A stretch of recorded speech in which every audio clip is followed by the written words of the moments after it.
you, thank you. Hello all, and welcome to the Big Girl's View, a grown woman's point of view. That's right, my point of view. Let's get to it. First of all, let me say that Madonna must be desperate for some publicity. And I said we needed to be concerned a couple of weeks ago when she posted pictures of Richie drinking 40s, about those little African kids. Now she referring to this child as this nigga. Somebody better be about showing me some proof of life for them two little Africans. I guess that Saint Madonna of Malawi thing just wasn't working out. I'm boycotting the Grammys. Not because Madonna's performing there. I'm going to boycott until someone can explain to me why an 88-year-old man would shoot his wife while she's in the hospital. That's right. 88-year-old William Dresser walked into the hospital and capped his wife who was laying in the hospital bed. Now, you're 88. She's in the hospital. I'm no prophet, but I'm pretty sure death was going to do you part soon enough. Couldn't you wait? Speaking of not waiting,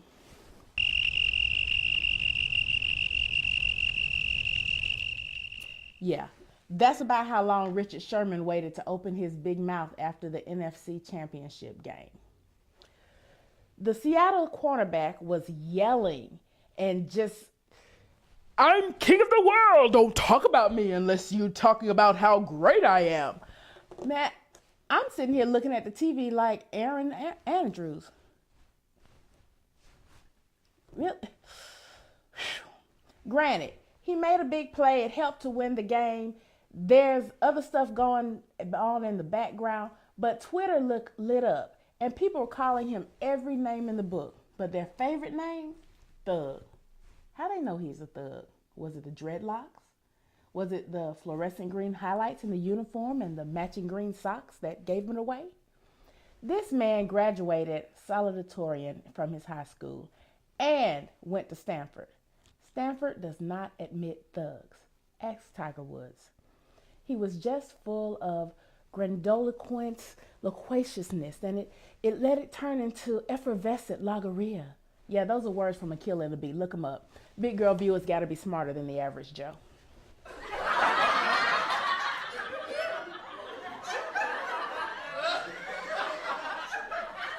By the way, have you seen the tweets from PETA about MLK Day? Let me show you one of them. PETA, do you really think that you should be comparing animals to black people? If so, where were you when this food was alive and eating dark meat? Some people just don't understand what MLK was all about, like Oliver Stone.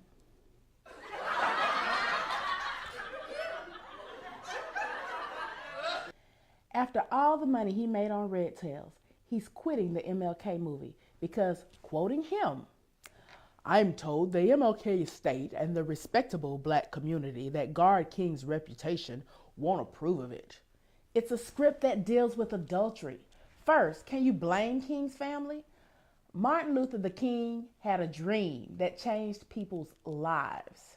His private life, that's his.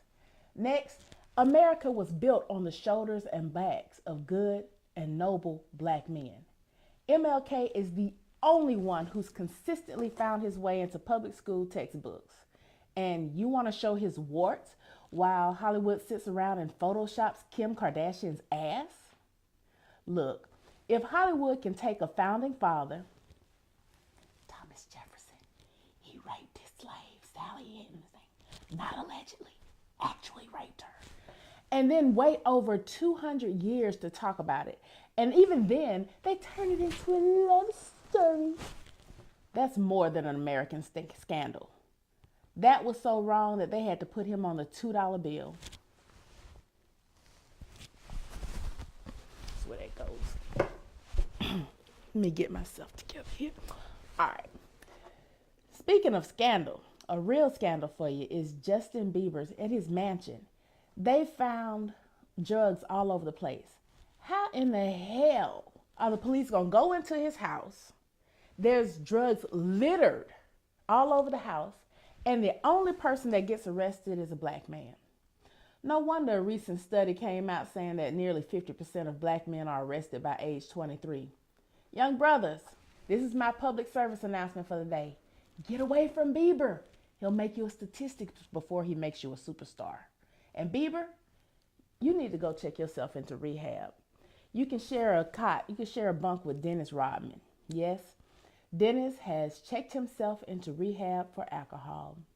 His friends are blaming Kim Young, saying that all they did was give Dennis alcohol. Come closer. Dennis, come here. Listen me close, man. Listen me good. You listen me good. Hear me well, man. You can say no. You know who I'm blaming? I'm blaming Obama. Yeah, everybody else blames Obama for everything else. I'm going to blame Obama for this. And I'm going to tell you why this is his fault. Obama said publicly, as if he was a doctor, he's right up there with Bezos on this one, that marijuana is no more dangerous than alcohol. So that confused Rodman. I mean, look what it did to his new hair. But let me say this to you, Obama. You come close too. Real close.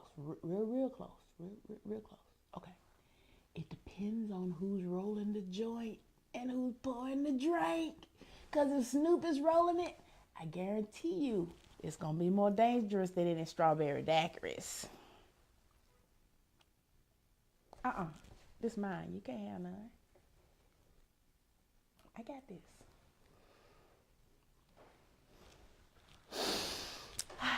Yeah. I bet you there were many daiquiris served up at Michelle's 50th birthday party. I called her the other day. My invitation got lost in the mail, but that's all right. She sent me the drink. I'm still sucking on that. It's good. There were so many black stars invited that they were calling it a house party at the White House. Beyonce performed in an outfit that was so bad, Thomas Jefferson's picture started shaking. Look at him. Calm down. Damn rapist. I'm sorry, I digressed. But I bet you Al Sharpton was shaking it up on that dance floor. Brother Al had a message for all the young black people in the community. He said to stand up and be about something instead of twerking. Al, ain't nothing wrong with twerking. What about this?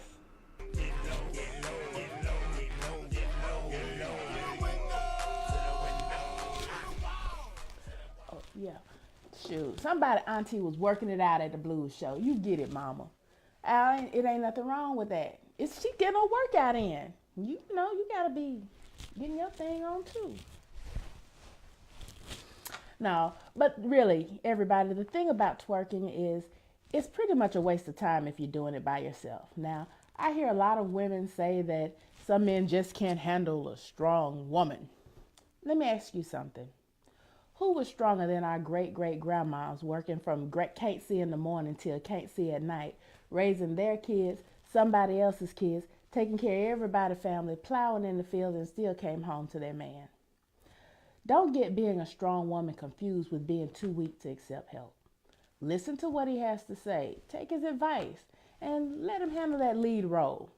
Not only is there nothing wrong with that, but it's something so right and so natural that the forces that are responsible for breaking down the family also want you to think that you can do it all by yourself. You can, sure, but it's like twerking. It's so much better with a partner. Till next time, be great.